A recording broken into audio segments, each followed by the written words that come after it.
여러분, 잠을 충분히 주무시고 계신가요? 어쩌면 이 질문이 너무 단순하게 들릴 수 있습니다. 하지만 오늘 이 영상을 끝까지 보시고 나면 이 질문이 단순한 피로 회복의 문제가 아니라 여러분의 뇌가 앞으로 얼마나 오래, 얼마나 건강하게 작동할 수 있느냐를 결정하는 가장 핵심적인 질문이었음을 알게 되실 겁니다. 오늘 말씀드릴 내용의 핵심은 바로 이것입니다.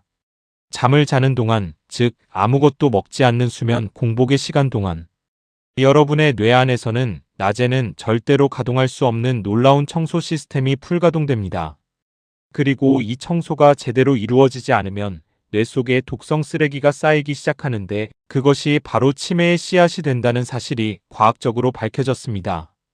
반대로 이 시스템을 올바르게 이해하고 최적화하면 여러분은 매일 밤 잠을 자는 것만으로 뇌를 완전히 새 것처럼 청소하고 치매 위험을 획기적으로 낮출 수 있습니다.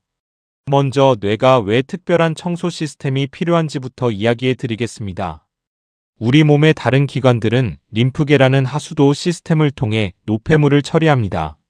심장, 폐, 간, 근육 어디서 노폐물이 발생하든 림프관을 타고 빠져나가 처리됩니다. 그런데 놀랍게도 뇌에는 이 림프계가 존재하지 않습니다. 뇌는 혈내 장벽이라는 철옹성 같은 보호막으로 둘러싸여 있어서 바깥 림프계가 침투하지 못하기 때문입니다.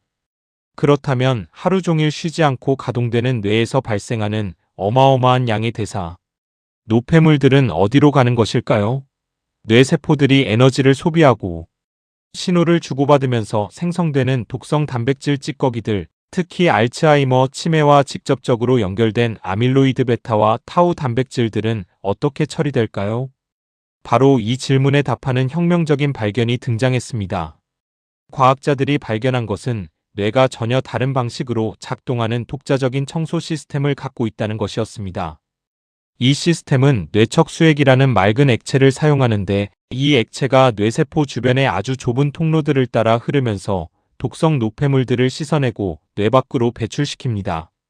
이 시스템의 이름이 바로 글림파틱 시스템, 우리말로는 악유인 파괴라고 합니다.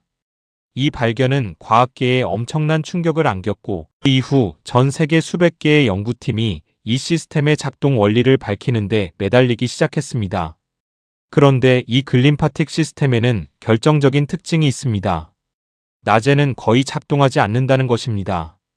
우리가 깨어있는 동안 뇌는 외부 자극을 처리하고 생각하고 움직임을 조절하는 데 모든 에너지를 집중합니다. 뇌세포들은 빽빽하게 팽창된 상태를 유지하면서 뇌척수액이 흐를 수 있는 공간을 좁혀버립니다. 마치 러시아어의 꽉 막힌 도로처럼 청소차가 지나갈 공간이 없는 상태인 것입니다. 그러다 깊은 잠에 빠져드는 순간 기적 같은 일이 벌어집니다. 뇌세포들이 최대 60% 수축되면서 세포 사이의 공간이 일시에 확장됩니다. 이 순간을 기다리고 있던 뇌척수액이 물밀듯이 쏟아져 들어와 좁은 통로들 사이를 강물처럼 흐르며 낮 동안 쌓인 독성 단백질들을 쓸어냅니다. 그리고 이 놀라운 과정은 오직 깊은 잠, 비렘 수면, 즉 서파 수면 단계에서만 일어납니다. 눈을 감고 누워있는 것만으로는 부족합니다. 반드시 깊은 잠에 빠져야만 이 청소 시스템이 가동됩니다. 최근 국내 연구진이 발표한 연구는 이 분야에서 세계 최초의 성과로 주목받았습니다. 이 연구팀은 사람을 대상으로 전체 수면 시간 동안 뇌의 수분량 변화를 연속으로 측정하는 기술을 개발해 글림파틱 시스템의 활동을 실시간으로 직접 확인하는 데 성공했습니다. 결과는 매우 명확했습니다. 잠이 들고 난 뒤 첫 번째 깊은 잠의 사이클에서 뇌 속 수분량이 가장 크게 증가했는데 이는 뇌척수액이 가장 활발하게 흐르는 시간이 바로 수면 초반의 깊은 잠 구간임을 의미합니다. 즉 잠들고 나서 처음 한두 시간이 뇌 청소의 황금 시간이라는 것입니다. 그렇다면 이 청소가 제대로 이루어지지 않으면 어떤 일이 생길까요? 한 충격적인 연구가 그 답을 보여줬습니다. 건강한 성인을 대상으로 단 하룻밤만 수면을 박탈했을 때 다음 날 뇌를 양전자방출 단층 촬영으로 검사하자 알츠하이머, 치매의 핵심 표지물질인 아밀로이드 베타의 수치가 전날보다 5%가량 증가한 것으로 나타났습니다. 단 하룻밤입니다. 뇌 영상 촬영으로 수치 변화가 눈에 보일 만큼 측정되었다는 것은 엄청난 사실입니다. 이것이 만성화된다면, 즉 수년에 걸쳐 매일 밤 수면이 부족하다면 어떤 결과가 초래될지는 굳이 말씀드리지 않아도 될 것 같습니다. 또 다른 연구에서는 수면의 질이 낮은 사람들, 즉 깊은 잠의 비율이 낮은 사람들일수록 뇌 속 아밀로이드 베타와 타우 단백질의 축적 속도가 훨씬 빠르고 이것이 기억력 저하와 인지 기능 감퇴로 이어진다는 것을 확인했습니다. 단순히 피곤해 보이는 것이 아니라 뇌 속에서 치매의 재료가 매일 조금씩 쌓이고 있는 것입니다. 이쯤에서 정말 중요한 사실 하나를 짚고 넘어가야 합니다. 많은 분들이 수면제나 술을 마시면 잘 잔다고 생각하십니다. 그러나 이것이 얼마나 위험한 착각인지 아셔야 합니다. 수면제는 잠들게 해주지만 뇌파를 인위적으로 바꾸어 깊은 서파 수면의 질을 오히려 떨어뜨립니다. 술도 마찬가지입니다. 알코올은 처음에는 졸음을 유도하는 것처럼 느껴지지만 수면 후반부에 뇌를 각성시키고 서파 수면을 방해합니다. 결국 수면제나 알코올의 도움으로 잠든 밤에는 겉으로는 잠을 잔 것처럼 보여도 뇌 청소 시스템은 제대로 가동되지 않습니다. 뇌 속의 독성 쓰레기는 그날 밤 제대로 치워지지 않고 남아 쌓입니다. 그렇다면 이 뇌 청소 시스템을 최대한 잘 가동시키기 위해 실제로 무엇을 어떻게 해야 할까요? 지금부터 과학적으로 검증된 구체적인 방법들을 하나씩 알려드리겠습니다. 첫 번째 핵심은 수면 환경의 온도입니다. 뇌는 체온이 내려가야 깊은 잠으로 진입할 수 있습니다. 잠들기 전 체온이 0.5에서 1도 정도 떨어지는 것이 깊은 수면으로의 이행을 촉진합니다. 침실 온도는 18도에서 20도 사이로 유지하는 것이 가장 이상적입니다. 우리나라 겨울 기준으로는 다소 쌀쌀하다고 느낄 수 있지만 과학은 이 온도가 뇌 청소를 위한 최적 조건임을 말해줍니다. 잠들기 1시간에서 2시간 전에 따뜻한 물로 목욕이나 샤워를 하는 것도 좋은 방법입니다. 목욕 직후 체온이 올라갔다가 빠르게 떨어지는 과정이 수면 진입을 촉진하는 원리입니다. 두 번째 핵심은 멜라토닌 분비를 보호하는 것입니다. 멜라토닌은 어둠을 감지해 분비되는 호르몬으로 깊은 잠의 문을 여는 열쇠 역할을 합니다. 이 멜라토닌 분비를 가장 강력하게 방해하는 것이 바로 스마트폰과 TV에서 나오는 블루라이트입니다. 블루라이트는 뇌가 아직 낮이라고 착각하게 만들어 멜라토닌 분비를 억제합니다. 연구에 따르면 취침 2시간 전 스마트폰 사용은 멜라토닌 분비를 최대 50% 억제하고 잠드는 데 걸리는 시간을 평균 50분 이상 지연시킵니다. 오늘부터 취침 1시간 전에는 스마트폰을 내려놓으십시오. 이 작은 습관 하나가 뇌 청소 효율을 드라마틱하게 바꿀 수 있습니다. 세 번째 핵심은 잠자리에 드는 시간의 일관성입니다. 우리 몸의 일주기 리듬, 즉 생체 시계는 규칙적인 취침 시간에 맞춰 사전에 수면 준비를 시작합니다. 체온을 낮추고 멜라토닌을 분비하고 뇌를 청소 모드로 전환하는 이 일련의 과정이 매일 같은 시간에 자야만 가장 원활하게 작동합니다. 주말에 주중과 2시간 이상 취침 시간이 달라지는 이른바 사회적 시차 현상만으로도 뇌 청소 효율이 현저히 떨어진다는 연구가 있습니다. 가능하다면 주말에도 같은 시간에 자고 같은 시간에 일어나는 것이 뇌 건강을 지키는데 핵심적입니다. 네 번째 핵심은 수면 자세입니다. 놀랍게도 어느 자세로 자느냐에 따라 글림파틱 시스템의 효율이 달라집니다.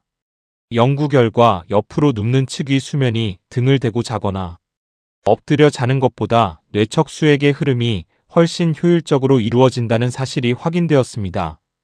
사람을 포함한 많은 포유류가 본능적으로 옆으로 웅크려 자는 이유가 여기에 있을지도 모릅니다. 불편하지 않으시다면 오늘 밤부터 옆으로 주무시는 것을 시도해 보십시오. 특히 오른쪽보다 왼쪽으로 눕는 것이 심장에 대한 압박을 줄이고 소화에도 더 유리하다는 점도 함께 참고하시면 좋겠습니다. 다섯 번째 핵심은 바로 저녁 식사의 타이밍, 즉 수면 공복의 길이입니다. 여기서 오늘 주제의 핵심이 나옵니다. 식사를 하면 소화를 위해 혈류가 위와 장으로 집중됩니다. 이 상태에서는 뇌척수액의 순환도 방해를 받습니다. 더 중요한 것은 음식 섭취 후 인슐린이 분비되고 혈당이 오르내리는 과정에서 뇌가 완전한 안정 상태로 진입하는데 시간이 필요하다는 것입니다. 글림파틱 시스템은 뇌가 완전히 안정되어야만 최대 효율로 가동됩니다. 이 연구들은 취침 최소 3시간 전에는 음식 섭취를 마치는 것이 이상적이라고 말합니다. 저녁 11시에 주무신다면 저녁 8시 이전에는 식사를 마치는 것이 좋습니다. 이것이 바로 수면 공복의 의미입니다. 잠들기 전 충분한 공복 시간을 확보함으로써 뇌 청소 시스템이 방해받지 않고 완전하게 가동될 수 있도록 하는 것입니다. 여섯 번째 핵심은 마그네슘의 역할입니다. 마그네슘은 신경을 진정시키고 근육을 이완시키는 천연 안정제로 깊은 섭파, 수면의 비율을 높이는 데 도움이 되는 영양소입니다. 견과류, 씨앗류, 녹색 채소, 두부, 미역 등에 풍부하게 들어 있습니다. 저녁 식사에서 이런 음식들을 챙겨 드시는 것만으로도 수면의 질 개선에 의미 있는 도움을 받으실 수 있습니다. 바나나에도 마그네슘과 함께 트립토판이라는 성분이 들어있는데 트립토판은 뇌 속에서 세로토닌을 거쳐 멜라토닌으로 전환되는 수면 호르몬의 원료 물질입니다. 저녁 식사 후 간식으로 바나나 한 개를 드시는 것도 의외로 훌륭한 선택입니다. 일곱 번째 핵심은 운동과 수면의 관계입니다. 낮 시간 동안 적당한 유산소 운동을 하면 밤의 깊은 잠의 비율이 높아진다는 것은 잘 알려진 사실입니다. 하루 20분에서 30분의 걷기만으로도 섭파 수면이 유의미하게 증가한다는 연구가 있습니다.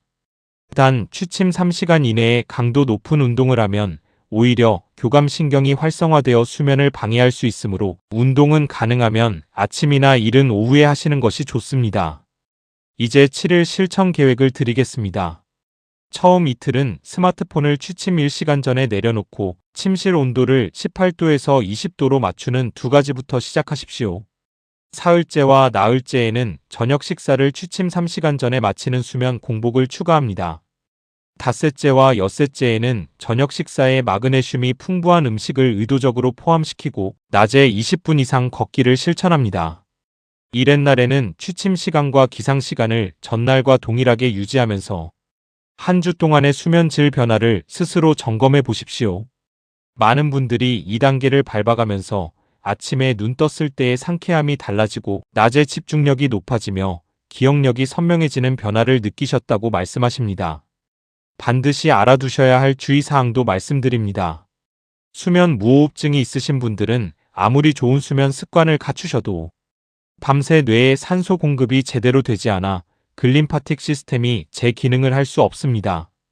코골이가 심하시거나 자다가 자주 깨는 분들, 낮에 심한 졸음이 오는 분들은 수면 무호흡증 검사를 받아보시길 강력히 권합니다. 치료만 잘 받아도 인지 기능이 눈에 띄게 개선되는 경우가 많습니다. 또한 극심한 불면증으로 오랫동안 고생하고 계신 분들, 수면 장애로 일상생활에 지장이 있으신 분들은 반드시 신경과나 수면 전문 클리닉의 도움을 받으시기 바랍니다. 오늘 드린 정보는 건강한 성인의 수면 질 개선을 위한 생활 습관 정보이며 의학적 치료를 대체하는 것이 아닙니다. 마지막으로 가장 중요한 메시지를 드리겠습니다. 우리는 지금까지 잠을 피로를 회복하기 위한 수동적인 시간으로 생각해 왔습니다. 하지만 과학은 이제 완전히 다른 이야기를 합니다. 잠은 수동적인 휴식이 아닙니다. 잠은 뇌가 스스로를 청소하고 독성 물질을 배출하고 세포를 재생하며 다음 날을 위해 완전히 새롭게 준비하는 가장 능동적이고 중요한 생물학적 과정입니다. 매일 밤 여러분이 눈을 감고 잠드는 그 순간 뇌 속에서는 치매를 막고 인지 기능을 지키는 대규모 청소 작업이 시작됩니다. 그 청소가 제대로 이루어지려면 여러분의 작은 도움이 필요합니다. 침실을 조금 서늘하게, 스마트폰을 조금 일찍 내려놓고 저녁 식사를 조금 일찍 마치는 것. 그것이 전부입니다. 오늘 밤부터 시작해 보시겠습니까? 여러분의 뇌는 그 작은 선물에 평생의 감사를 돌려드릴 것입니다. 이 영상이 여러분의 건강에 도움이 되셨다면 좋아요와 구독 버튼을 눌러주시고 치매 걱정이 있으신 소중한 분들과 꼭 함께 나눠주십시오. 오늘 말씀드린 수면 공복 실천에 관해 궁금한 점이 있으시면 댓글로 질문해 주세요. 더 건강한 뇌와 함께 다음 영상에서 만나겠습니다.